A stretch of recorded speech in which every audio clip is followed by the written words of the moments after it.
Hey, what's up? Andrew Kramer here for VideoCopilot.net, and welcome to another exciting, heart-stopping, heart-pounding, heart-stopping, they both sound good, video tutorial where we're going to take a look at creating a very cool effect where we're going to go inside of the chest cavity into the subcellular level of a human being, if you can call this a human being.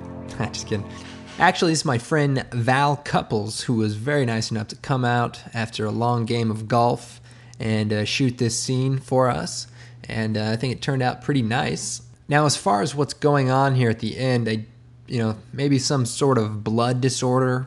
If I had to guess, I would say it's the result of eating too much generic brand cereal. Let's go ahead and get started. What we're going to do is create our particle. Now, we will be using a 3D program, so let's go ahead and get started right now. Okay, so here we are in 3D Studio Max, and we're going to be creating our blood cell. And first we have our healthy blood cell, and then we have our unhealthy blood cell. Now, we're using the exact same particle with two separate materials. Now, of course, most of these techniques should translate to your other software. If you have questions, I'm sure there's plenty of 3D forums out there that wouldn't mind helping you out. I will be making the renders available to download with the project file, so you don't need any 3D program at all. Okay, so I've reset my scene, and I'm going to go over to the Create palette, take my sphere, and click in the perspective view and create a nice ball. And then what we're going to do is go to the Modify panel, and we're going to increase the segments to 100. And that way there's a lot of mesh to deform. And then with the mesh selected, we're going to choose Modify Noise. Now, it may go off the frame, but trust me, noise, it's there. So what this is going to allow us to do is sort of distort our sphere and make it a little bit more organic. So we'll go ahead and just start playing with the strength. I'll go ahead and start it out at 50, 50, and 50. And so we've started to kind of deform it. And we can also bring the scale of the noise down, which will kind of create an interesting look. And you can also do some pretty wild stuff with this, but we'll just try to keep it simple. I just want to sort of distort it a little bit, just like that. And then we're going to go back to the Modify panel, and we're going to choose Stretch. And then we're going to go back to the Modify panel, and we're going to choose Squeeze. And we're going to edit both of these. And we'll go and start with the squeeze. I'm going to turn the amount to a negative number. And in the front view, we see sort of it kind of enclosing on itself, sort of collapsing on itself. And we want it to almost touch. Perfect. And then our stretch is going to kind of smush our mesh. And we're just going to kind of flatten it out just a little bit. So say -1, -0.1. And there we go. We have a nice particle. So we're going to bring up our materials, and I'll hit M. And let's see here. Let's start out with the color. We're going to use a map for the color, what do they call those? A procedural map. Now, instead of adding a color, we're going to add a map. And we're going to click on the Add Map, and we're going to go to the 3D maps here, and we're going to choose Fall Off. And then we can choose OK. And the Fall Off procedural material, what this does is allows you to set two colors. And basically how it works is the faces of the mesh that are facing the camera are going to be one color. And the edges, like if this is a basketball, the edges of the side are facing away are going to be another color. So what we're going to do is set the front color to a dark red and the side color to sort of a light reddish orange. And we'll go ahead and apply that. Now, if I render this out now, there's sort of a default light in the scene. So I'm going to go to my Create palette, click on Lights, and we're going to add an Omni light. And we'll just click it and just add it to the scene, doesn't matter where. Then if we go to the Edit, and then if we go to the Modify panel, we're going to simply uncheck diffuse and specular and just make it an ambient only light. And we'll go and render that out. So now there's no shadows in the scene and everything is equally lit up. And now we can see that effect that we were after, where sort of the edges and the faces that are not looking at the camera are going to be sort of lightly shaded, sort of like an inverted, cellular look, like an X-ray kind of look. Let's go and move on. We can play with this a little bit later also. So I'm going to go and go up to the next level, and we'll go down to the maps, and we're going to add a bump map. And a bump map is sort of a 2D, bump looking material. And then we'll click on none, and we're going to add a noise map. So that's what it's going to look like at the default level. Not too impressive, but what we'll do is set the size to 1, and you can scale the materials up and see kind of how they're going to look. Basically, we want sort of just a texture so that it doesn't look so flat. So that looks pretty good, but I think I want to go even smaller. So do like 0.5. Yeah, looks nice. Okay, next thing we'll do is go up again, and we're going to set a displacement map. Now, a displacement map actually displaces the mesh at render time. So we'll click on that, click none, and we're going to add a noise modifier for it as well. Set it to fractal. We can double click. Now, the size also should be relatively small, so we'll set it to 5, and I'll go ahead and preview render that. Okay, so that looks pretty wild. Now, I don't want it to be that wild, so we'll go ahead and bring the displacement down to maybe 30.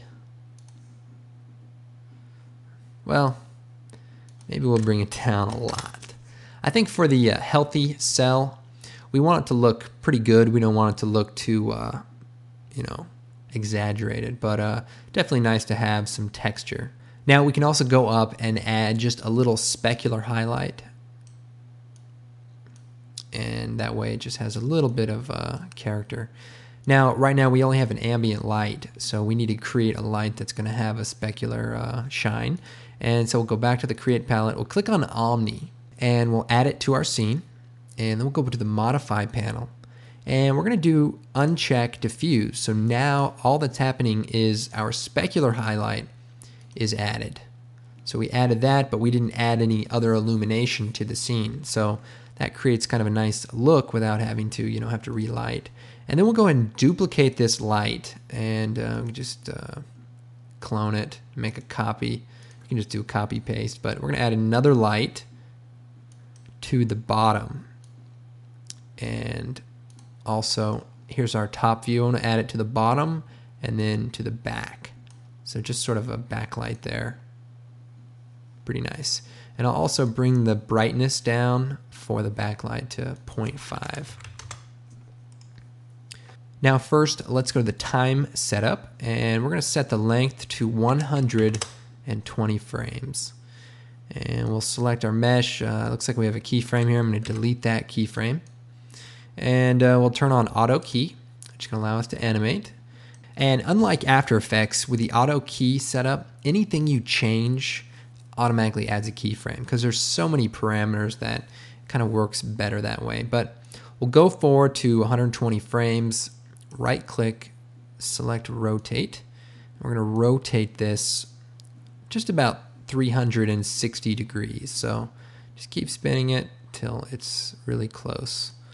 And that looks pretty good. Now, 3D Studio Max adds a nice soft animation by default. So you can see it sort of slows and stops, but we need to take that off. So click on this button that brings up our track editor, and then we can just double click on that to bring it out. And our mesh is selected, and so we can see our keyframes, and you can see there's an easy ease curve added to it. So we're just going to select them both and click on this line, and that basically says, hey, make it a straight line. And so now we have a perfect linear animation, and that's what we want. So we can render this out, but first let's create our crazy particle also. And remember, we're we're not actually creating a new particle, we're just making a new material. So I'll take our first material, drag it over to a second material slot, and we'll edit it here. So basically we'll go to the color, diffuse color map, change the front side to like dark green and the sides to sort of a light pale green. And we'll apply that to the footage and we'll rename the material, I don't know, green. And let's hit render. So there's our green particle looking nice.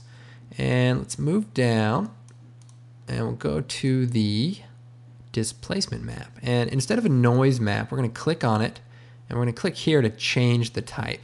You can also delete it just by dragging a none map to it and it'll just remove it. But we're going to click and we're going to add a cellular map.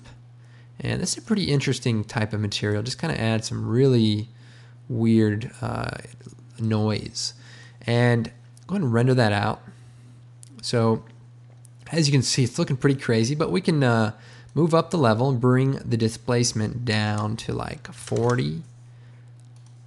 And just keep playing with it until we come up with something that we like. Of course, this is where the creativity part plays. You're just going to want to create something that looks cool. You know, just trying to tell a story. You know, who cares if it's not perfectly accurate? And there'll be a couple of medical doctors sitting home saying this is BS, but you know, they hate their life. So, you know, you get to do visual effects. Now, we don't have to worry too much about perfect colors in 3D Studio Max because we're going to bring them into After Effects where we're really going to fine tune them. So let's go ahead and render this out. And before I do, I'm going to bring the specular brightness of this one light that has the specular and just bring it down to like 0.75. I can also adjust the material, but that's okay. Okay, so that way we're not blowing out the edges there. So now we need to render this out. And to do that, we're going to click on the render dialog, this guy. And we're going to set a range because we want to render out an animation. We're going to set a range from 0 to 119. And we're not setting it to 120 because that is our loop frame. Frame 0 is exactly the same as frame 120 because we rotated it 360 degrees. And we'll set the width to 400 and the height to 400. And the reason we're doing that is because our particle generator, also known as trap code particular, works a little bit better with a smaller sized particle. And we'll just move in to make sure that this sort of fills the frame. I'm just using sort of the zoom tool here. Okay, so now we set the range, set the size, and we're going to render output, and we're going to set a file. So click on File. Now I made a folder called 3D Renders, and we're going to create another folder, and we'll call this Green Cell 2. And we'll open that folder up, and we'll call this Green Cell 2. And we're going to save it as a PNG image. Now you can do this out of any 3D program. And what it's going to allow us to do is maintain that transparency around our mesh. And so I'm going to click Save. And we'll go ahead and use that output setting in alpha channel included. We'll choose OK. And by the way, you can edit that. If you click on Files, you can you know, change it to any other one. There are other formats you can use. But click Save. And click Render. Go take a break. Okay, and then we'll also render out our red particle the same way. Just make sure you change the file output to red cell 2. And before we render it out, we're going to go hit M and apply our red cell material instead. And our red cell is going to render. And I'll see you in After Effects.